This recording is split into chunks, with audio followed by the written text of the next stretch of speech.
Now to the biggest headline from South America. Argentina has voted for a political overhaul. Yesterday, they had the presidential runoff. Two candidates, polar opposites, went head-to-head. One of them was Sergio Massa, former finance minister and established politician with years of experience and the candidate of the ruling party. The second was Javier Milei, the outsider, the man described as the Argentine Trump. He was the key challenger. Now, as I said, Argentina voted for an overhaul. They chose Javier Milei. He's now the president-elect. He'll take office on the 10th of December, and Argentina will be heading into uncharted territory. Today, the impoverishing omnipresent state model is over. Today, the idea that the state is a spoils to be shared among politicians and their friends is over. Today, the vision that the victimizers are the victims and the victims are the victimizers is over. Today, we return to the path that made this country great.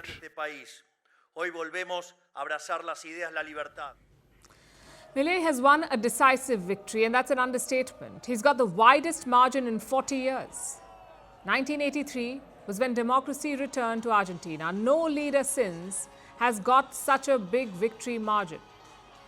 He's won almost 56% of the vote. His opponent, Massa, got about 44%. That was a much wider margin than pollsters had predicted.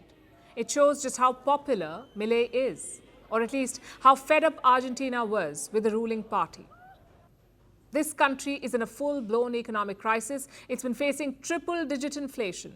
143% was the last official count. 143% inflation. The country's foreign reserves have dried up. Argentina owes $44 billion to the IMF, the International Monetary Fund. $44 billion, that's part of a bailout program. A program that is failing to bring Argentina back from the brink. The country has been in dire straits for years now, and many of those worst years were overseen by the outgoing government, so you can imagine the public anger. Let me give you some context here. Massa was from the Justicialist Party.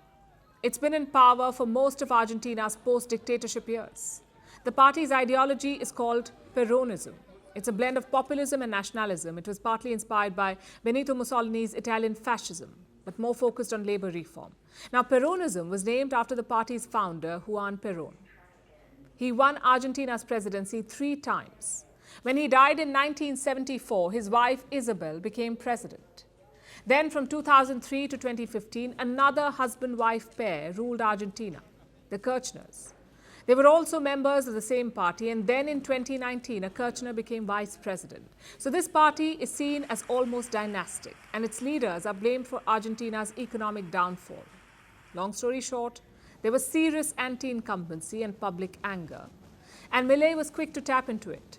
He labeled them a corrupt political caste, and he vowed to eradicate the existing system.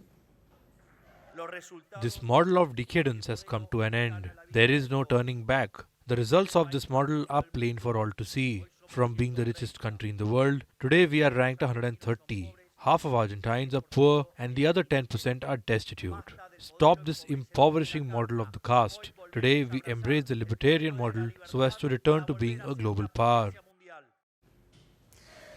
How will Milei fix Argentina's problems?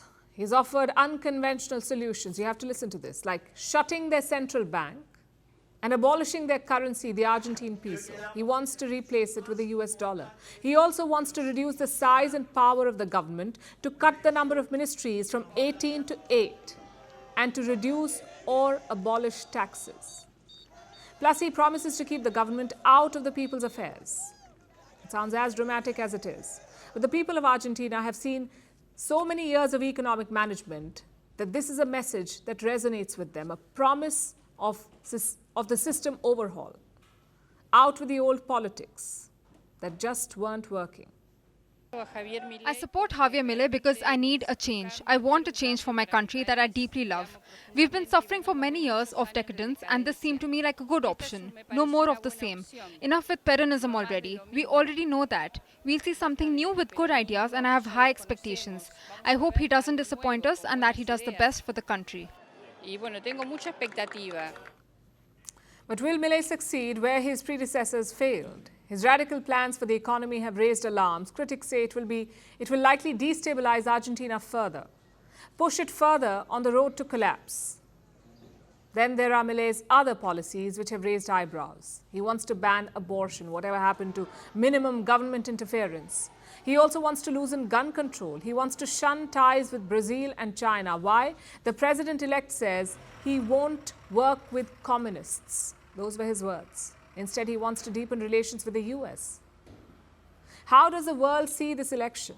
Most leaders have extended common courtesies, including India's Prime Minister Narendra Modi, but some of Argentina's neighbors are visibly unimpressed, like Colombian President Gustavo Petro. He posted this, calling Milei's win, and I'm quoting, "sad for Latin America." The fact is, the people of Argentina have chosen this man, and the world will have to live with it. His policies and rhetoric may sound familiar. Think former Brazilian President Jair Bolsonaro and former US President Donald Trump. Both men, by the way, have congratulated Milei on his victory, and Trump even said that he would, and I'm quoting again, "make Argentina great again." But Milei has an economic catastrophe to deal with in the coming days. Any greatness depends on how he tackles his immediate challenges after taking office.